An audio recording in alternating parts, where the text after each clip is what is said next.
Bonjour à tous. Elle a fait l'essentiel de sa carrière dans de grands groupes américains en France, dont elle a fini par diriger les filiales, 7 ans chez IBM et 5 ans chez Manpower. Elle est aujourd'hui la directrice générale de Pierre et Vacances Center Parcs. Françoise Gris, bonjour. Bonjour. Merci d'être avec nous aujourd'hui.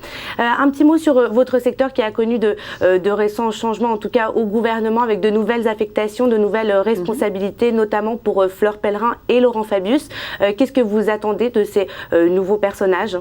Eh bien, écoutez, d'abord une motivation et une compréhension de l'enjeu que représente le tourisme pour l'économie française.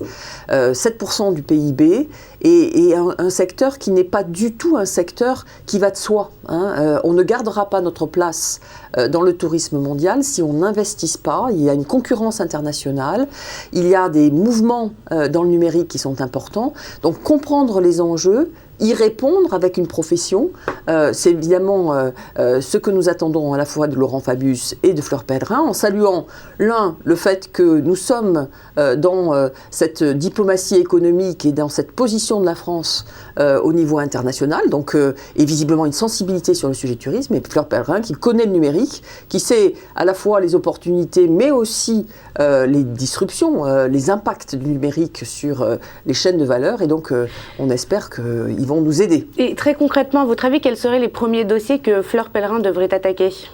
Bien, je pense que le sujet du numérique et de comment on organise une filière touristique française active dans le numérique me paraît un sujet intéressant. Aussi se positionner sur des débats importants sur les données des clients. On voit ces enjeux importants. Demain, le commerce sera un commerce, bien sûr, sur Internet et qui sera personnalisé parce qu'on connaîtra très bien le comportement de chacun des clients. Pour faire ça, il faut être capable de rivaliser avec des grands géants du numérique, les Google, les Booking. Sinon, on a une partie de la valeur qui s'échappe.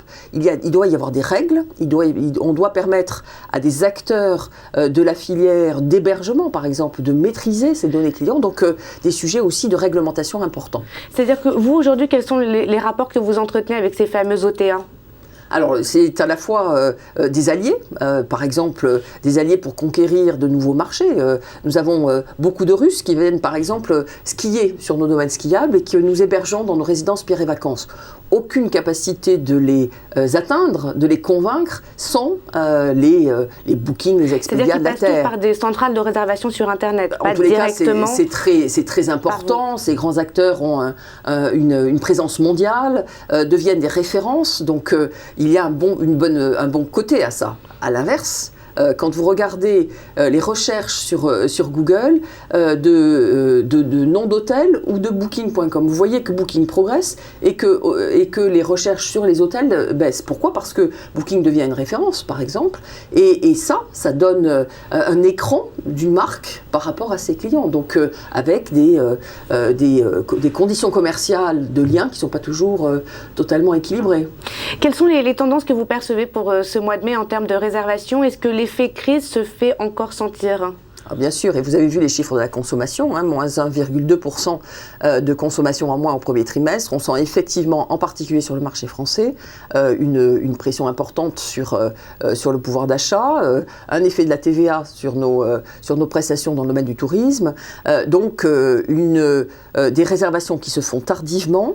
Un budget resserré également. Un budget qui est contenu en tous les cas et qui est maintenu, une recherche des bons plans. Alors ça, c'est pas nouveau, mais évidemment, cela s'accélère. Et puis des comportements qui changent. Et effectivement, on va aller moins longtemps en vacances, en moyenne 1 jour de moins. On va conjuguer des séjours gratuits en famille et des séjours dans des centres de vacances, des hôtels, etc. Donc une façon différente de consommer des vacances.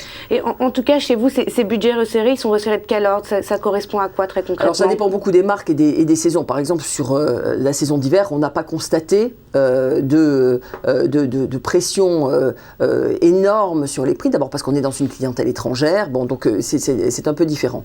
Sur des courts séjours, sur des vacances d'été, sur les ponts de mai, des réservations très tardives et d'évidence une recherche des bons plans et avec effectivement un peu de pression sur les prix. Oui. Et pour les vacances d'été, qu'est-ce que vous prévoyez? Tout d'abord, quelles sont les destinations demandées? Et puis là, encore une fois, est-ce que en moyenne, on part un jour de moins, c'est ça? Alors on part, visiblement, on a du mal à partir 2 semaines en vacances et c'est pour ça que nous avons décidé de mettre en avant la flexibilité des arrivées. Hein. On s'est dit que pour ne pas être pris dans ce schéma un peu très français, hein, on part 7 jours, on part par semaine, eh bien nous allions permettre à nos clients de venir à n'importe quel jour de la semaine, ce qui leur permet de venir 10 jours, 8 jours, 9 jours, 12 jours et d'adapter leur consommation vacances à leur budget. Donc ça c'est le premier des sujets. On prévoit aussi des réservations relativement tardives et y compris sur le cœur de saison. Donc ce qui se réservait en mars va se réserver probablement entre mai et juin cette année. Donc des façons différentes de communiquer avec nos clients et effectivement un gros travail sur la flexibilité des offres parce que c'est ça qui est important. Sur les chantiers en cours en ce moment chez vous, il en a plusieurs Center Parcs en construction. Un projet également en Ile-de-France, ce projet Village Nature avec Euro Disney, un projet qui est de l'ordre de 6 à 700 millions d'euros. On en est où exactement? Mais écoutez, nous sommes en train de finaliser le financement, donc en train de travailler à pouvoir l'annoncer. Et alors, qu'est-ce que vous allez déployer avec Euro Disney? Quelle est un petit peu l'idée de ce projet à l'origine? Alors, l'idée de ce projet, c'est la reconnexion avec la nature. Hein. C'est l'idée qu'une nature extraordinaire, puisqu'on va être dans un environnement, dans un superbe environnement naturel, mais sur lequel il y aura un lagon. Il se trouve qu'il y a de la géothermie sur ces terrains-là, donc un lagon qui sera naturellement chauffé à 29 degrés, des équipements aqualudiques extrêmement importants, et puis un jardin extraordinaire, une ferme qui va permettre aux enfants de renouer avec ces animaux qu'ils n'ont plus l'habitude de voir, etc. Donc une reconnexion avec la nature dans un univers un peu magique. Et cette collaboration donc avec Euro Disney sera de quel ordre? Alors c'est une collaboration qui est à la fois opérationnelle, hein, puisque nous allons commercialiser, exploiter ce site ensemble en essayant d'avoir le meilleur des deux mondes, la magie de Disney, leur savoir-faire en termes de parcs d'attractions, leur marque, et puis aussi notre connaissance de Center Parcs et qui est plus naturelle, qui est plus orientée vers la famille, qui est aussi des séjours plus longs. Hein. Euro Disney, on consomme dans la journée. Donc voilà, on va essayer de faire le meilleur des deux mondes. Merci beaucoup Françoise Gray. À bientôt.